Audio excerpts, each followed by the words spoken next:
नमस्कार दोस्तों, हमारे यूट्यूब चैनल में एक बार फिर से आपका स्वागत है दोस्तों। आज की वीडियो में बताएंगे खाद्य नागरिक आपूर्ति अधिनियम 2012 के संबंध में प्रश्नोत्तरी, जो कि फूड इंस्पेक्टर के लिए आपको तैयारी में आपको मदद मिलेगी। यह मोस्ट इम्पॉर्टेंट क्वेश्चन है दोस्तों, जो कि परीक्षा में अगले फूड इंस्पेक्टर में इसे पूछा जा चुका है। इससे पहले दोस्तों हमारे चैनल को अभी तक सब्सक्राइब नहीं किए हैं तो हमारे चैनल को सब्सक्राइब कर लीजिए और बेल आइकन वाले नोटिफिकेशन में ऑल नोटिफिकेशन कर लीजिए, जिससे कि अगला वीडियो का नोटिफिकेशन आपको आसानी से मिल सके। तो चलिए दोस्तों देखते हैं सबसे पहला क्वेश्चन। यहाँ पे दिया है, राज्य खाद्य एवं सुरक्षा अधिनियम 2012 की अनुसूची सेकंड में 3 से 6 वर्ष आयु समूह के बच्चों को कितनी कैलोरी तथा कितना प्रोटीन देना आवश्यक है। यहाँ पे दिया है दोस्तों 500 कैलोरी और 12 से 15 ग्राम प्रोटीन। दूसरा दिया है 400 कैलोरी 12 से 15 ग्राम प्रोटीन। थर्ड दिया है 500 कैलोरी 10 ग्राम प्रोटीन और 800 कैलोरी 20 से 25 ग्राम प्रोटीन। तो इसका राइट आंसर हो जाएगा यहाँ पे दोस्तों 500 कैलोरी 12 से 15 ग्राम प्रोटीन। अगला क्वेश्चन देखते हैं। आवश्यक वस्तु अधिनियम 1955 के अंतर्गत क्या आवश्यक वस्तु की श्रेणी में नहीं आते। तो यहाँ पे दिया है दोस्तों औषधि, तिलहन, कच्चा जूट, सूती कपड़ा। तो इसका राइट आंसर हो जाएगा दोस्तों सूती कपड़ा। अगला क्वेश्चन देखते हैं। राष्ट्रीय खाद्य सुरक्षा अधिनियम 2013 के तहत शिकायत निवारण तंत्र का उल्लेख किस अध्याय में है। यहाँ पे दिया है अध्याय 5वां, अध्याय 6वां, अध्याय 7वां और अध्याय 8वां। तो इसका राइट आंसर होगा दोस्तों अध्याय 7वां। अगला क्वेश्चन देखते हैं। खाद्य सुरक्षा अधिनियम 2013 की धारा 16 के तहत राज्य खाद्य आयोग में कितने सदस्य होते हैं। यहाँ पे दिया है 3 सदस्य, 4 सदस्य, 5 सदस्य या 6 सदस्य। इसका राइट आंसर होगा दोस्तों आंसर नंबर सी 5 सदस्य। अगला क्वेश्चन देखते हैं। आवश्यक वस्तु में क्या शामिल नहीं है। तो यहाँ पे दिया है औषधि, खाद्य पदार्थ, उर्वरक, किताबें। तो इसका यहाँ पे राइट आंसर होगा दोस्तों किताबें, क्योंकि किताबें आवश्यक वस्तु नहीं है दोस्तों, इसके बगैर भी आदमी का जीवन यापन हो सकता है। अगला क्वेश्चन देखते हैं। आवश्यक वस्तु अधिनियम कब लागू हुआ। यहाँ पे दिया है दोस्तों 1 अप्रैल, 10 मई, 1 मई 1955 और 1 जून 1955। तो यहाँ पे इसका राइट आंसर होगा दोस्तों 1 अप्रैल 1955। अगला क्वेश्चन देखते हैं। राशन कार्ड जारी करने के लिए किस महिलाओं को गृहस्थ और मुखिया का मान जा सके। यहाँ पे दिया है गृहस्थी में सबसे वरिष्ठ महिला। अगला दिया है वह महिला जिसकी आयु 18 वर्ष से कम ना हो। सी नंबर में दिया है ए एवं बी दोनों और डी नंबर में दिया है कोई नहीं। तो इसका राइट आंसर होगा दोस्तों ए एवं बी दोनों, अर्थात गृहस्थी में सबसे वरिष्ठ महिला और वह महिला जिसकी आयु 18 वर्ष से कम नहीं होना चाहिए। इस कंडीशन में राशन कार्ड जारी करने के लिए महिलाओं को गृहस्थी का मुखिया माना जा सकेगा। अगला क्वेश्चन देखते हैं। जिला उपभोक्ता फोरम के अध्यक्ष को नियुक्ति के लिए गठित चयन समिति में कौन सा सदस्य नहीं होता। तो यहाँ पे दिया है ए नंबर में दिया है राज्य उच्च न्यायालय के मुख्य न्यायाधीश। बी नंबर दिया है सचिव राज्य शासन विधि विभाग। सी नंबर दिया है सचिव राज्य शासन उपभोक्ता मामले के विभाग और डी दिया है इनमें से कोई नहीं। तो यहाँ पे इसका राइट आंसर होगा दोस्तों राज्य उच्च न्यायालय के मुख्य न्यायाधीश। जिला उपभोक्ता फोरम के अध्यक्ष के नियुक्ति के लिए राज्य उच्च न्यायालय के मुख्य न्यायाधीश का सदस्य नहीं होगा, बाकी सभी ये सब सदस्य में आएंगे। अगला क्वेश्चन देखते हैं, भारत के संविधान के किस अनुच्छेद में अपने लोगों को पोषाहार स्तर एवं जीवन स्तर ऊंचा करने और लोक स्वास्थ्य को सुधारने के लिए राज्य का प्राथमिक कर्तव्य माना गया है?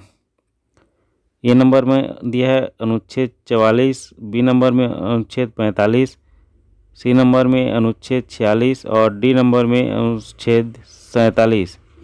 तो इसका राइट आंसर होगा दोस्तों डी नंबर अनुच्छेद 47। अगला क्वेश्चन देखते हैं। अगला क्वेश्चन दिया है राष्ट्रीय खाद्य सुरक्षा अधिनियम 2013 के तहत निम्नलिखित में से किस समूह के बालकों को पोषणीय सहायता देने का प्रावधान है? यहाँ पे दिया है 6 माह से कम आयु के समूह के बालक, बी नंबर दिया है 6 माह से 6 वर्ष तक के आयु समूह के बालक, सी नंबर दिया है 6 वर्ष से 14 वर्ष तक के आयु समूह बालक और उपरोक्त सभी। तो इसका राइट आंसर होगा दोस्तों उपरोक्त सभी।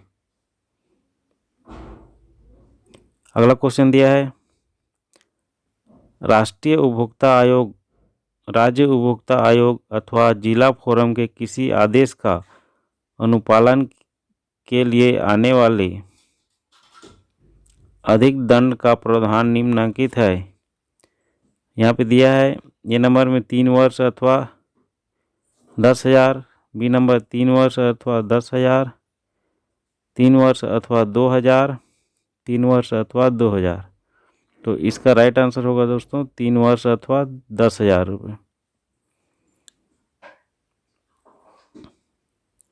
अगला क्वेश्चन देखते हैं आवश्यक वस्तु अधिनियम के अंतर्गत तथ्यों की रिपोर्ट कौन करेगा?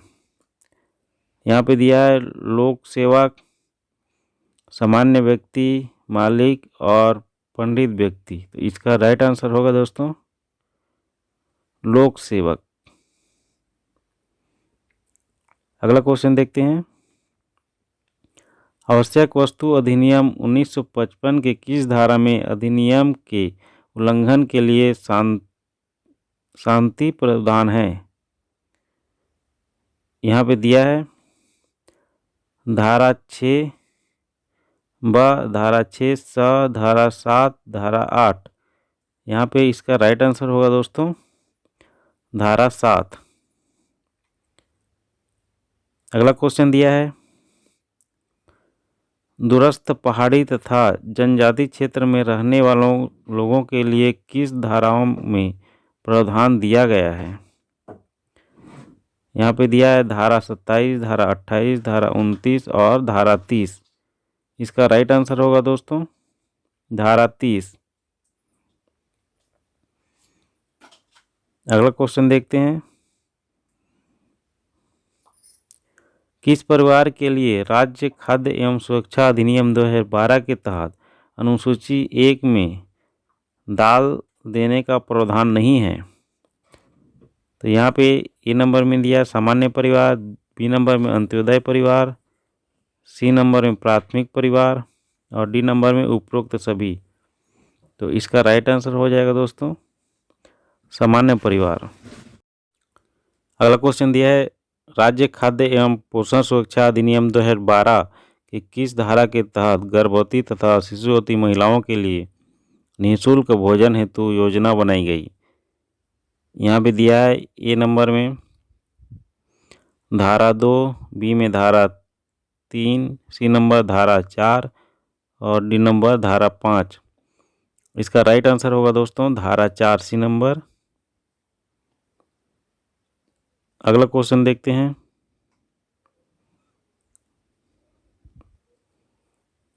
केंद्रीय सरकार को आवश्यक वस्तु अधिनियम 1955 को निम्नलिखित धारा के अंतर्गत खाद्य सामग्री की कीमतों में चढ़ाव को रोकने का अधिकार दिया गया है।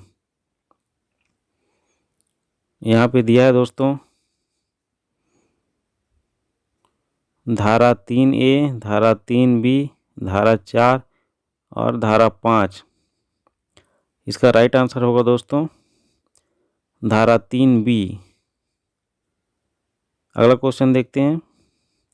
आवश्यक वस्तु अधिनियम 1955 के अपराधों का विशेष अदालत द्वारा ट्रायल का प्रावधान किसने दिया है? इसका राइट आंसर होगा दोस्तों धारा 12A, धारा 12A, धारा 12 और धारा 12B। इसका राइट आंसर होगा दोस्तों धारा 12A। अगला क्वेश्चन देखते हैं।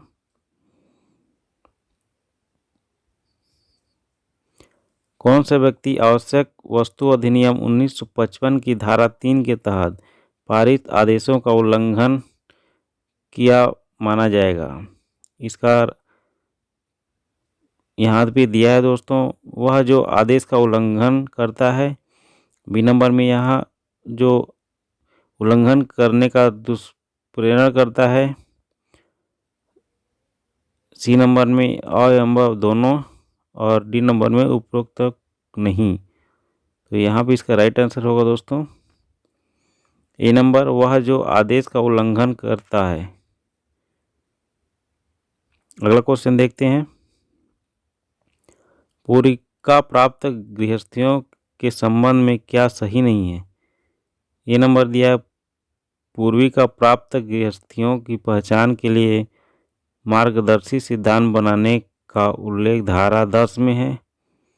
बी नंबर में दिया ये मार्गदर्शी सिद्धांत राज्य शासन द्वारा बनाए गए हैं। सी नंबर में दिया राज्य शासन को 365 दिन के लिए अधिनियम अवधि के मार्गदर्शन सिद्धांतों के अनुसार ऐसे प्राप्त गृहस्थियों को पहचान करेगा। और डी नंबर में दिया है उपरोक्त में कोई नहीं। इसका राइट आंसर होगा दोस्तों ए नंबर, पूर्व का प्राप्त गृहस्थियों की पहचान के लिए मार्गदर्शी सिद्धांत। अगला क्वेश्चन देखते हैं। आवश्यक वस्तु अधिनियम 1955 की धारा 6A के तहत अधिग्रहण का आदेश निम्न के लिए नहीं किया जाएगा। यहाँ पे दिया है पशु गाड़ी, जलयान एवं पशु गाड़ी तथा जलयान। इसका राइट आंसर होगा दोस्तों पशु गाड़ी तथा जलयान का अधिग्रहण तब तक नहीं किया जाएगा। अगला क्वेश्चन दिया है। क्या उपरोक्त उपभोक्ता संरक्षण अधिनियम 1986 को उल्लेखित समुचित प्रयोगशाला की श्रेणी में नहीं आते? यहाँ पे दिया है केंद्रीय सरकार से मान्यता प्राप्त एक प्रयोगशाला। बी नंबर में दिया है एक प्रयोगशाला जिसे केंद्र सरकार के मार्गदर्शी सिद्धांत के अनुसार राज्य सरकार द्वारा मान्यता दी गई है। सी नंबर में कोई भी राजकीय विश्वविद्यालय की प्रयोगशाला। और डी नंबर में दिया है इनमें से कोई नहीं। तो इसका राइट आंसर होगा दोस्तों सी नंबर, कोई भी राजकीय विश्वविद्यालय की प्रयोगशाला। अगला क्वेश्चन दिया है। उपभोक्ता संरक्षण अधिनियम 1986 की धारा 3 संबंधित है। यहाँ पे दिया ए नंबर परिभाषाएं, बी में उपभोक्ता विवाद, सी नंबर में केंद्रीय उपभोक्ता सुरक्षा परिषद के गठन से और डी नंबर उपरोक्त से कोई नहीं। तो इसका राइट आंसर होगा दोस्तों उपरोक्त कोई नहीं। अगला क्वेश्चन दिया है। राज्य उपभोक्ता संरक्षण परिषद की न्यूनतम कितनी सभा होनी चाहिए? यहाँ पे दिया प्रत्येक माह में कम से कम एक बार, प्रत्येक माह में कम से कम 2 बार, प्रत्येक वर्ष में कम से कम 2 बार, प्रत्येक वर्ष में कम से कम 3 बार। तो इसका राइट आंसर होगा दोस्तों प्रत्येक वर्ष में कम से कम 2 बार। अगला क्वेश्चन दिया है, उपभोक्ता संरक्षण अधिनियम 1986 की धारा 15 के तहत किसी भी अपील का प्रावधान नहीं होगा। उन प्रकरणों के लिए किसी व्यक्ति को कोई राशि संदाय किया जाए अपेक्षित हो, बशर्ते कि पहला उनसे निहित प्रक्रिया द्वारा उन राशि का 30% मान जमा किया हो। दूसरा दिया है, उनसे निहित प्रक्रिया द्वारा उस राशि का 40% जमा किया हो। सी नंबर में दिया है, उनसे निहित प्रक्रिया द्वारा उस राशि का 50% जमा किया हो। उपरोक्त में से कोई नहीं। इसका राइट आंसर होगा दोस्तों उनसे निहित प्रक्रिया द्वारा उस राशि का 50% जमा किया हो, अर्थात इसका आंसर सी नंबर है। अगला क्वेश्चन देखते हैं, आवश्यक वस्तु अधिनियम की धारा 3 के अधीन वसूल की जाने वाली रकम पर कितने प्रतिशत दर से ब्याज वसूला जा सकता है। यहाँ पे ए नंबर दिया है 10%, बी में 20%, सी में 15%, डी में 23%। इसका राइट आंसर होगा दोस्तों 10%। अगला क्वेश्चन दिया है, राज्य खाद्य एवं पोषण सुरक्षा अधिनियम 2012 के तहत कौन सा परिवार पात्र परिवार नहीं उल्लेखित है। यहाँ पे दिया है प्राथमिक परिवार, सामान्य परिवार, अंत्योदय परिवार, गरीब रेखा के नीचे का परिवार। तो यहाँ पे इसका राइट आंसर हो जाएगा दोस्तों गरीब रेखा के नीचे का परिवार। अगला क्वेश्चन दिया है, आवश्यक वस्तु अधिनियम 1955 किस धारा में आवश्यक वस्तुओं को उत्पादन, प्रदान, वितरण के नियंत्रण के अधिकार का उल्लेख है। धारा 3, धारा 4, धारा 5 और धारा 6। इसका राइट आंसर होगा दोस्तों धारा 3।